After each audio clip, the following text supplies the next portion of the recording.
Segala macam perbedaan di Indonesia seperti geografis, bahasa, suku, bangsa, adat, istiadat, dan kebiasaan dapat disatukan melalui integrasi nasional. Integrasi nasional yang dibutuhkan untuk menjaga keutuhan Negara Kesatuan Republik Indonesia (NKRI) sendiri telah menghadapi berbagai macam ancaman.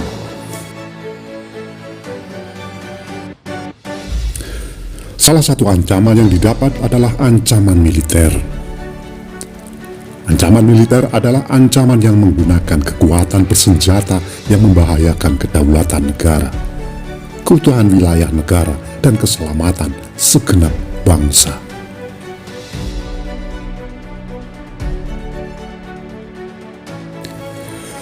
Sebelum melanjutkan nonton video ini, bagi yang suka dengan video-video kami, tolong bantu subscribe, like, komen, dan share. Bagi yang tidak suka, abaikan saja. Kami di sini tidak ada niat untuk menyudutkan orang-orang yang terlibat. Kami di sini tidak mengurangi atau menambah isi sumber untuk menjaga otentisitas sumber. Kami di sini hanya mengulang sejarah-sejarah yang sudah ada.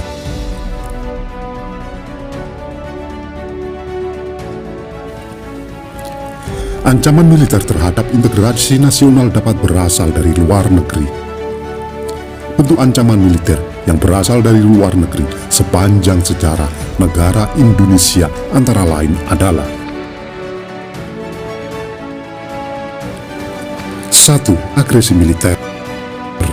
2. Pelanggaran wilayah oleh negara lain. 3. Mata-mata spionase. 4. Sabotase. 5. Aksi teror dari jaringan internasional. Agresi militer. Agresi militer Belanda 1. Agresi militer adalah serangan militer yang dilakukan Belanda terhadap wilayah Jawa dan Sumatera yang dikuasai oleh Republik Indonesia. Serangan ini terjadi antara 21 Juli sampai 4 Agustus 1947 yang disebut sebagai agresi militer Belanda I atau Operasi Produk. Serangan ini dilancarkan dengan cara melanggar perjanjian Linggarjati antara Republik dan Belanda. Melalui perjanjian ini akan dibentuk sebuah persemakmuran antara kerajaan Belanda dan Indonesia. Namun, pada 20 Juli 1947, Van Mock, Gubernur Jenderal Hindia Belanda, menyatakan bahwa Belanda tidak lagi terikat dengan perjanjian tersebut. Sejak saat itu, meletuslah agresi militer Belanda I. Pada Mei 1947, Belanda memutuskan untuk melakukan penyerangan kepada Republik guna mengakses komoditas di daerah-daerah yang dikuasai Republik, khususnya gula di Jawa dan minyak, serta karet di Sumatera. Akhirnya, pada 21 Juli, Belanda mengerahkan 3 divisi di Jawa. Belanda juga mengerahkan 3 brigade di Sumatera. Operasi ini kemudian mengakibatkan penduduk sebagian besar Jawa dan Sumatera banyak memberi perlawanan lemah.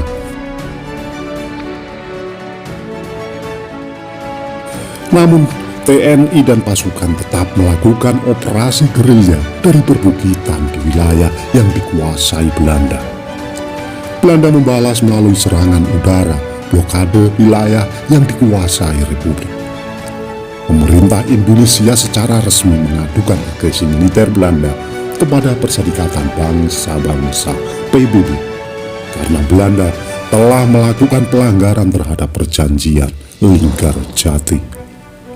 Sejak saat itu, gencatan senjata akhirnya tercipta, namun hanya untuk sementara.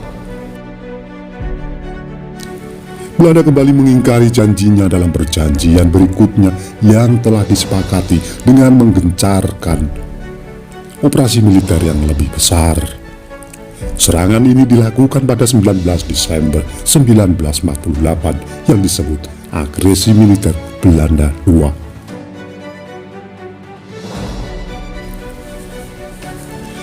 Agresi militer Belanda II terjadi pada 19 Desember 1948 yang dilancarkan karena Belanda merasa Indonesia telah mengkhianati isi perundingan Renville.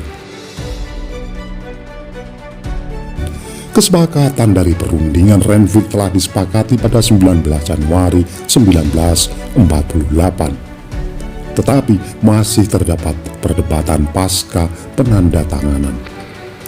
Kedua belah pihak saling menuduh bahwa salah satu pihak sudah mengkhianati perundingan. Alasan inilah yang kemudian membuat Belanda melancarkan agresi militer II. Serangan ini dipimpin oleh Letnan Jenderal SS Voor en Engel. Agresi dimulai saat Belanda menyerang Yogyakarta, ibu kota Indonesia pada saat itu. Terdengar letusan bom pertama dari timur Yogyakarta, tepatnya di Wonocatur dan Makuwu.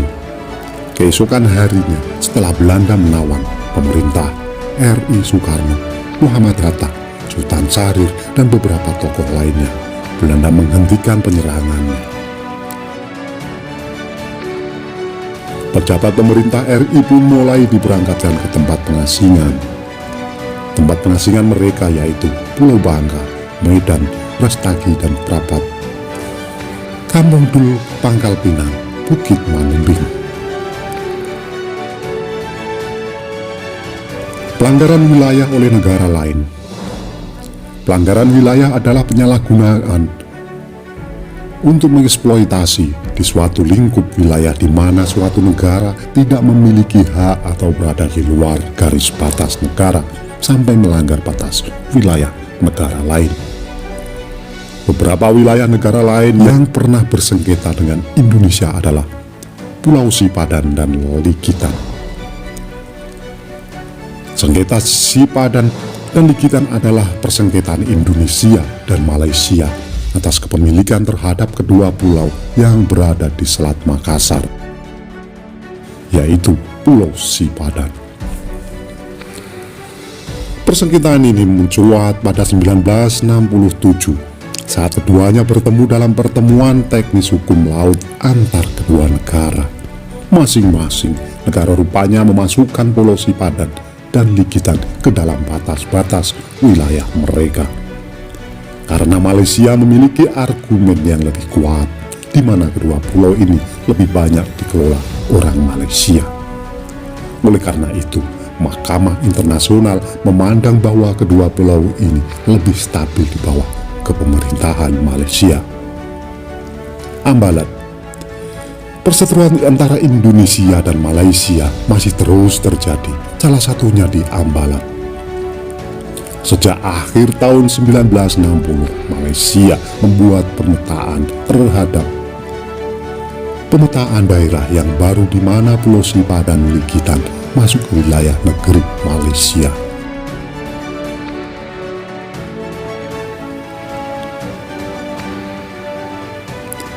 Itulah tadi ulasan singkat kami mengenai ancaman militer dari luar negeri sejak kemerdekaan Indonesia.